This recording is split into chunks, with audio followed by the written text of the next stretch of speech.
and we have a problem in seeing them through to the final. We have a problem in understanding exactly what is the role of each arm of the government.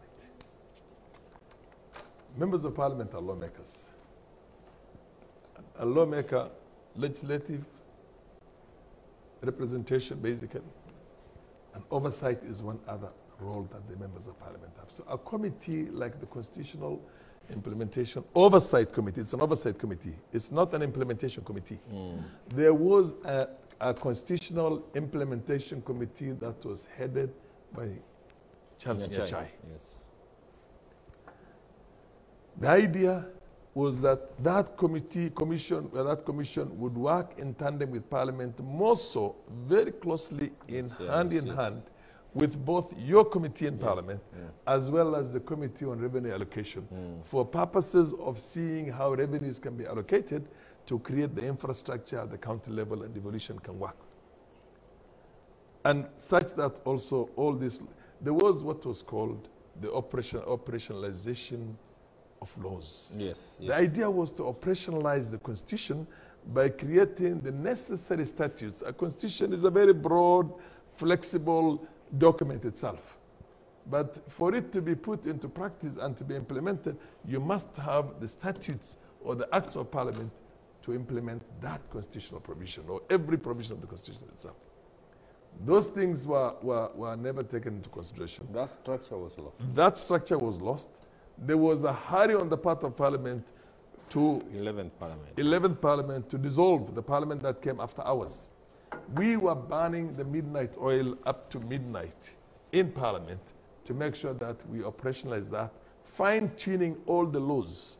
But of course, there were a lot of things that were left behind that needed again, both to have the experts' input from the CIC, because the CIC has got accomplished lawyers, people who are qualified to become judges of the High Court, and there were also accomplished civil servants and people who are very well educated, basically, to help in that process. But that was gotten rid of. I'll tell you why. And I have my reservations about that. My position was that all along, we created a constitution, the Constitution 210, and gave the reins of power to a government that essentially was opposed to it. At best, that was a watermelon. The president and his deputy were not steadfast, fully committed to this constitution that we have today, such that the implementation itself was sabotaged, in my opinion. In my opinion. Now, we have moved from that. Anybody who has had his own hang-ups and anybody who has any reservations, we are now trying to put together a new document. We're trying to make amendments to the Constitution.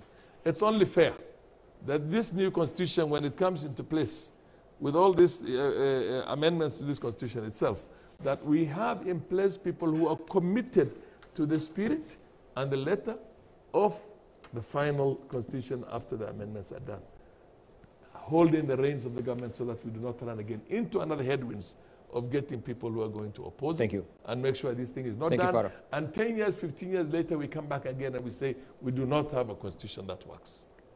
A constitution can only work, can only be operationalized if the goodwill is there from the executive. Thank you. Thank you very much. Just allow me to say this. I want to wrap up this conversation because also we're really strapped for time. Yes. And ask you, Jeremiah Kioni, finally. We have the BBI report will be coming to the House as well. And we know also there, we are on the sharpest age of, the whole of dilemma.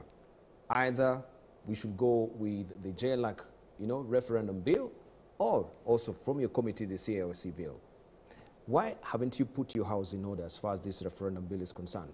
Which house? This committee's house? That committee. This is an oversight committee. On the referendum bill, he knows what I'm talking about. I will, let me just say this, that it is true that as part of what we are supposed to do as a committee, it was again like you can clearly read it under section 4 of this. There shall be a select committee of parliament to be known as Constitution Implementation Oversight Committee, which shall be responsible for overseeing the implementation of this Constitution. Article 4 of the... Which, among other things, clause 4, you can go to 264, page 264, which, among other things, you can go through that and say preparation of legislation required by the Constitution and charges, and any charges in that regard. And you can actually be able to see that section 4 of the 6th schedule allows the CIOC to identify charges in the Constitution and propose solutions to those charges. And one of the charges is that while we thought we had done many of the laws that needed to have been done during the 10th and 11th Parliament, the referendum law was still missing. And it's not just one of the laws, it's not just one. There are quite a number of laws that needs to be done. Every time you read the Constitution, you can actually see there is need for an enabling statute here. That is the work of CIOC.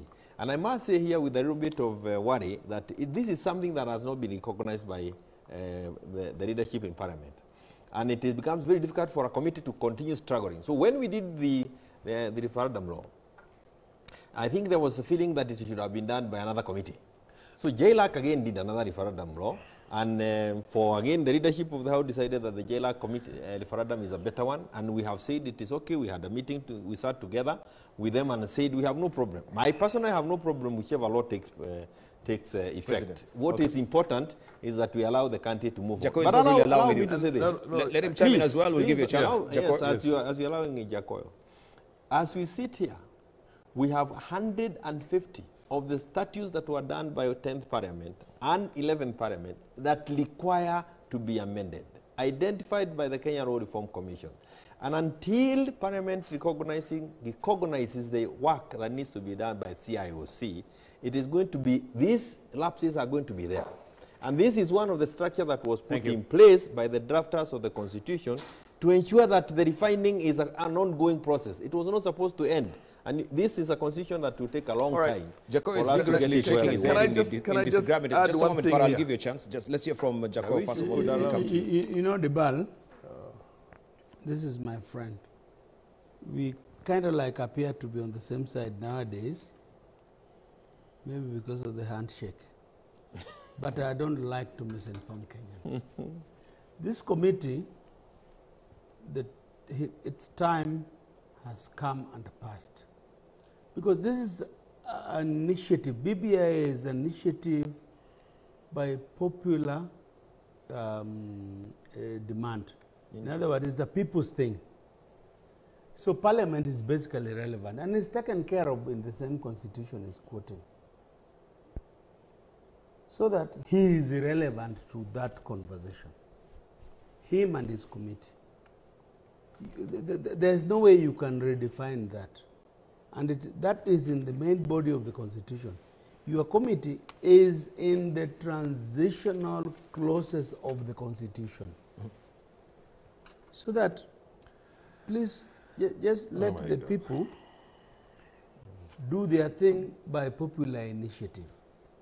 I know, Debal, you wanted to end this conversation. What people are saying today,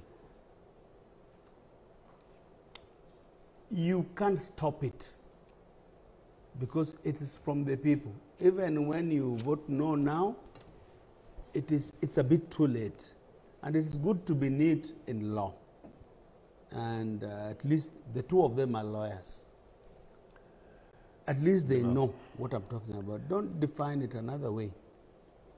We are going with the popular initiative, so which makes parliamentary committees, whoever they are, irrelevant. Thank you. Just leave it at that. Debal, can I just put something here? Then we wrap it up. And I want to know... Debal. Yes, please. Debal. Don't allow that to Debal, be... wait. Debal. The framers of this constitution, the spirit and the object of the framers of the constitution was to have an independent institution that is there to checkmate Parliament, to the extent which they tell Parliament, if you don't do A, B, C, D, your own very existence comes to question. And that's why we got the Constitutional Implementation Commission. Was there then a just a moment. Yes. You see, let me tell you, because of ignorance, and this is when when Jacoy talks about ignorance, sometimes it's important that you understand. You think Parliament is of people who are accomplished in law and smart enough? No. You can be a teacher, you can be an electrician, engineer, everybody's there. It said here, and then we went ahead, it said here, the functions of the commission, the Constitutional Implementation Commission on, it says here, the sixth schedule, Article 5 of Article 5 of that. There is established the commission for the implementation of the Constitution. And then go fast forward because you don't have time. It says the function 6, sub-article 6 of that, says the functions of the commission shall be to monitor, listen to me carefully, facilitate and oversee the development of legislation and administrative procedures required to implement this Constitution. So the question is? The question is, we do not have the right body to make sure that this Constitution is implemented. It was dissolved. Well, yes, was that a lacuna in the Constitution? That this no, it's not a lacuna. It's there in the Constitution. Not a lacuna. No. I'm talking about the tenure and the length of time for the CIC. No. The length of time was never. No, it is way there. too early before this Constitution. Dibal, I wish you would allow us to just help you. There was a provision within the Parliament in which the term of that commission could have been extended. It needed to be extended for as long as there was need to continue. As long as the need was there. And the need is still there. Unfortunately, we wound it up during 10-11 Parliament. Let me say this, Dibal, because you need to get to this. You see, let me just... Just 1 minute. Yeah.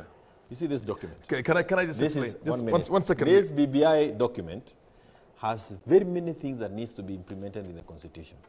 And the Kenyans will have to decide how many of the BBI and the kind of process we have gone through they would want to have in future.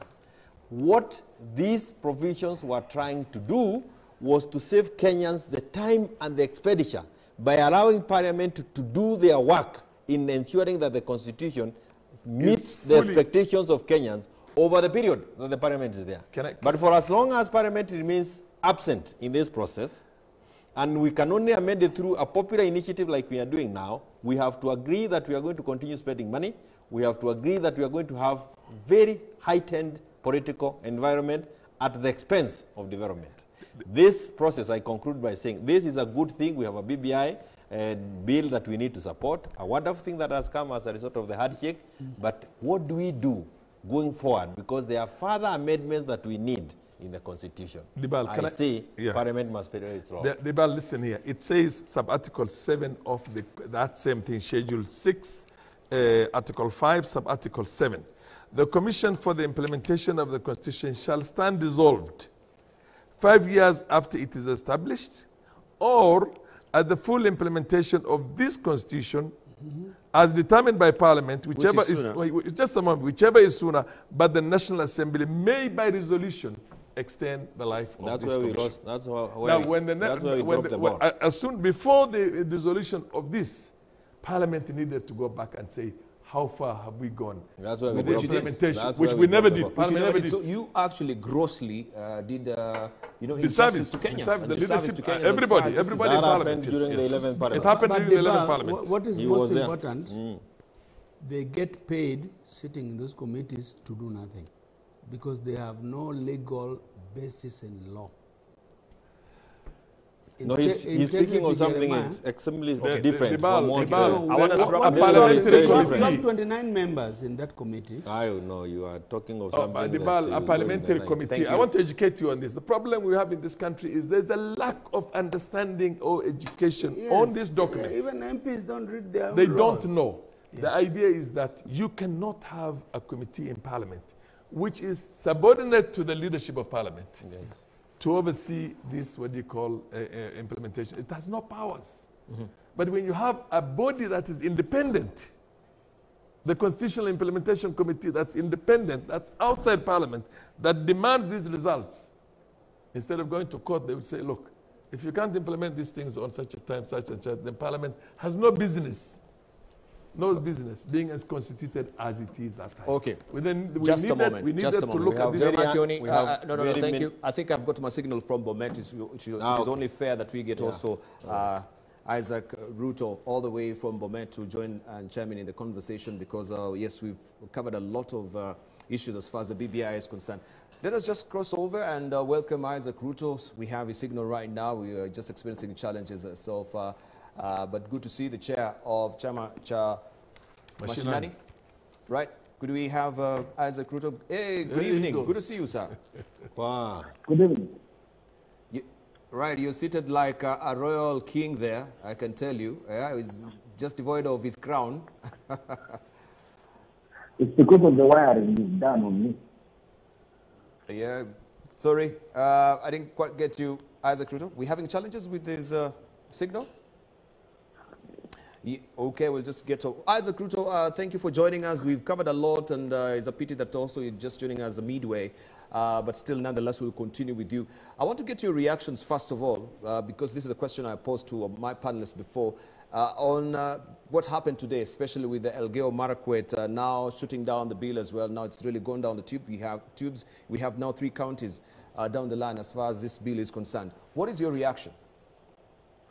Yeah, I think there is absolutely nothing wrong. The MCS have a right to vote whichever way they want to do so. But the provisions of the constitution is that once 24 counties have approved, the rest really, even if they delay their vote or they opt to abstain, there is basically no problem. It is the way democracy is designed. Yeah, it's true. Yeah, yeah. Okay. We have also talked about the BBI. Right now, it is heading to Parliament, and we have also the referendum that is still not clear which one we will go with. And we've had here also the chair of the CSC saying, yes, maybe the JLAC will take precedence as it were right now.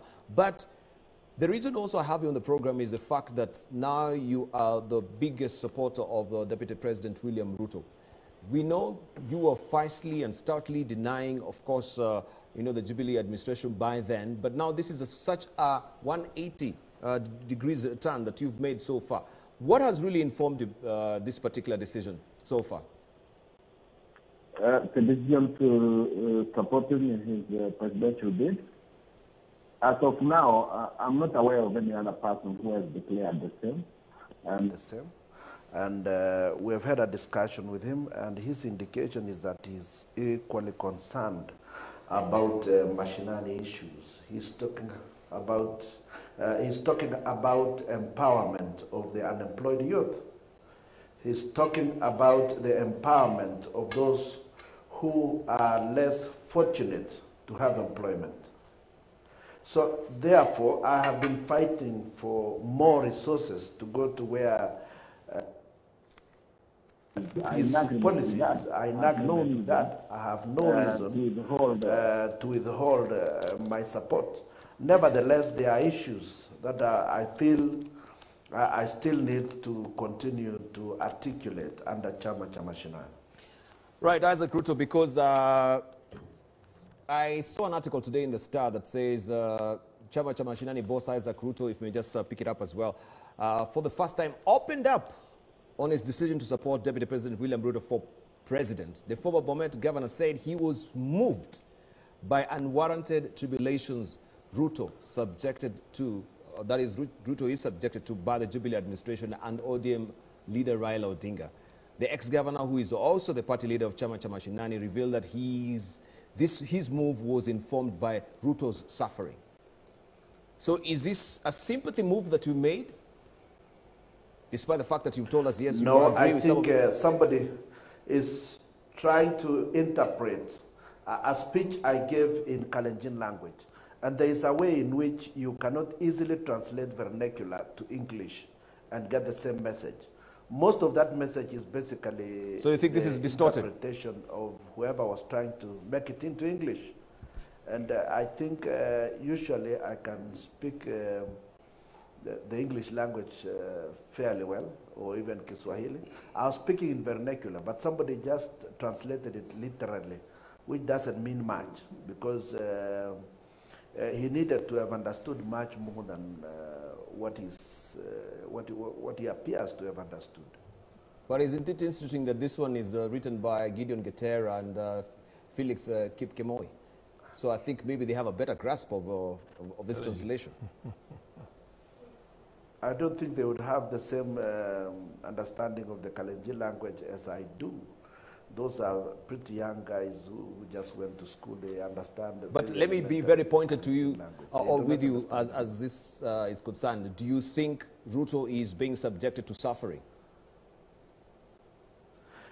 What I was putting across is that, look, the idea of building bridges was to bring in an understanding amongst all the leaders of Kenya. And if indeed the Building Bridges initiative was meant to bring peace or an understanding amongst Kenyans and various communities, I think that is one area in which we have not made a lot of progress. I did not expect that the building bridges would be used to divide Kenyans into even more factions.